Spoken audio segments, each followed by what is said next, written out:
தமிழக சட்டமன்ற தேர்தலுக்கு இன்னும் 10 மாத காலமே உள்ள நிலையில் அரசியல் கட்சிகள் தேர்தல் கூட்டணி கணக்கை தொடங்கியுள்ளது. அந்த வகையில் திமுக கூட்டணியில் காங்கிரஸ், விடுதலை சிறுத்தைகள், கம்யூனிஸ்ட், மதிமுக, முஸ்லிம் லீக் உள்ளிட்ட பல கட்சிகள் இடம் பிடித்துள்ளது. அதே நேரம் எதிரணியாக உள்ள அதிமுக மிகப்பெரிய கூட்டணியை உருவாக்க காய் நகர்த்தி வருகிறது. இதற்காக தாவேகாவை தங்கள் அணிக்கு அழைத்த நிலையில் விஜய் 2026ஆம் ஆண்டு சட்டமன்ற தேர்தலில் தனித்து போட்டியிட போவதாக அறிவித்துவிட்டார். இதனால் வேறு வழியின்றி பாஜக உடனான கூட்டணியை மீண்டும் புதுப்பித்துக் கொண்டது அதிமுக. அடுத்ததாக பாமக, தேமுதிக உள்ளிட்ட கட்சிகளை ஒருங்கிணைக்கும் ரகசிய பேச்சுவார்த்தை நடத்தி வருகிறது. ஆனால் பாமகவில் தற்போது ஏற்பட்டுள்ள உட்கட்சி மோதல் காரணமாக யாரிடம் பேசுவது என்ற நிலைப்பாடு தெரியாமல் திணறி வருகிறது.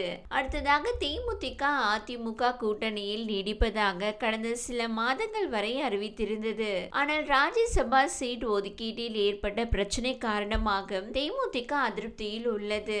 அந்த வகையில் கடந்த நாடாளுமன்ற தேர்தலின் போது அதிமுக கூட்டணியில் தேமுதிக இடம் பிடித்தால் ராஜ்யசபா சீட் வழங்கப்படும் என உறுதியளித்ததாக கூறப்படுகிறது.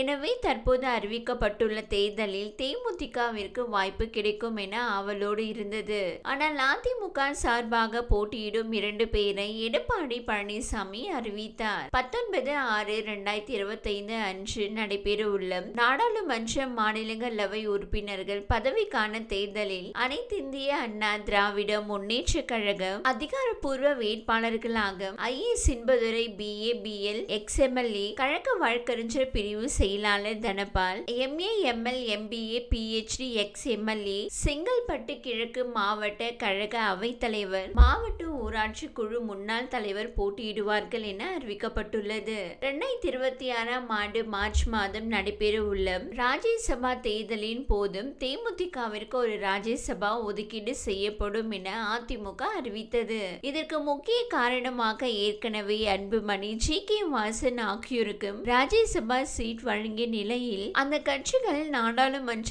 தேர்தலின் போது தங்களுக்கு ஆதரவாக நிற்காமல் பாஜகவிற்கு பல்டி அடித்ததும் அதிமுகவை அதிர வைத்தது. இதன் காரணமாகவே தேமுதிகவை தங்கள் அணியில் இடம்பெற வைக்க அதிமுக காய் நகர்த்தியது. அந்த வகையில் 2026ஆம் ஆண்டு சட்டமன்ற தேர்தலின் போதும் தேமுதிகவை தங்கள் அணியில் நீடிக்க புதிய திட்டத்தை அறிவித்துள்ளது. ஆனால் இதனை தேமுதிக ஏற்கவில்லை என்று கூறப்படுகிறது. இந்நிலையில் சென்னை கோயம்பேட்டில் உள்ள தேமுதிக தலைமை அலுவலகத்தில் தேமுதிக பொதுச் செயலாளர் பிரேமலதா செய்தியாளர்களை சந்தித்தார். இது குறித்து பேசுகையில், திமுக செயற்குழு பொதுக்குழுவில் எங்களின் தெய்வம் கேப்டனுக்கு இரங்கல் தீர்மானம் நிறைவேற்றப்பட்டதற்கும் முதல்வர் ஸ்டாலின் மற்றும் திமுகவுக்கும் நன்றி. நாங்கள் என்றைக்கும் இதனை மறக்க மாட்டோம். இன்று ராஜ்யசபா சீட் 2026இல் கொடுக்கப்படும் என அதிமுக தரப்பில் கூறப்பட்டுள்ளது. 2024 பாராளுமன்ற தேர்தலின் போதே 5 MP சீட்டுகள் மற்றும் ஒரு ராஜ்யசபா சீட்டை உறுதி செய்யப்பட்டது. அண்ணன் எடப்பாடி மூத்த முன்னாள் அமைச்சர்களுடன் இருந்து வாய்வழி மட்டுமல்ல எழுத்துப்பூர்வமாகவும் உறுதியளித்தனர். அதிமுக அறிவிக்க வேண்டிய இடத்தில் இருப்பதால் தான் நாங்கள் அமைதியாக இருந்தோம். ஏற்கனவே அன்புமணி, GK வாசனுக்கும் அதிமுக தரப்பில் ராஜ்யசபா சீட் தரப்பட்டுள்ளது. இந்த முறை தேமுதிகவுக்கு என்று ஏற்கனவே உறுதி செய்யப்பட்டது. அன்றே கடிதம் வாயிலாக கையெழுத்து போட்டு கொடுத்தார்கள். அறிவிப்பது அவர்களின் கடமை என்று கூறினோம். இன்று அவர்களின் கடமையை ஆற்றியுள்ளனர். அரசியல் என்பது தேர்தலை ஒட்டியதுதான். 2026 தேர்தலை ஒட்டிதான் ராஜ்யசபா சீட் அறிவிக்கப்பட்டுள்ளது. அவர்களின் கடமையை ஆற்றியுள்ளனர். தேர்தலை ஒட்டி எங்களின் கடமையையும் மாற்றுவோம். 2024 தேர்தலின் போது எழுதி தரப்பட்டதும் உண்மைதான். எழுத்துப்பூர்வமாக கொடுத்ததில் வருடம் குறிப்பிடவில்லை. வருடம் ஏன் குறிப்பிடவில்லை என்று கேட்டதற்கு, வழக்கமாக வருடம் குறிப்பிட மாட்டோம்,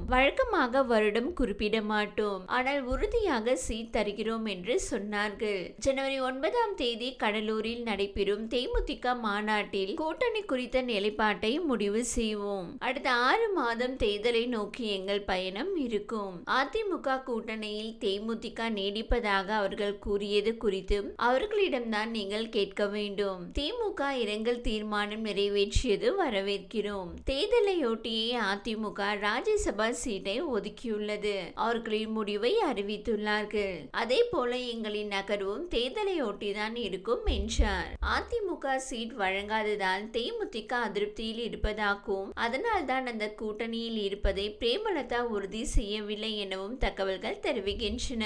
அதற்கு ஏற்றாற் போலவே கடந்த சில மாதங்கள் ஆகவே திமுகவை பெரிய அளவில் விமர்சிக்காமல் திமுகவை பாராட்டியே பேசி வருகிறார். அதுவும் திமுக பொதுக்குழு கூட்டத்தில் விஜயகாந்திற்கு இரங்கல் தீர்மானம் கொண்டு வந்ததும் அதற்கு பிரேமலதா நன்றி தெரிவித்ததும் குறிப்பிடத்தக்கது. எனவே தேர்தலுக்கு சில மாதங்களே உள்ள நிலையில் என்ன வேண்டும் என்றாலும் கடைசி நேரத்தில் நடக்கலாம். எனவே அதனை பொறுத்திருந்துதான் பார்க்க வேண்டும்.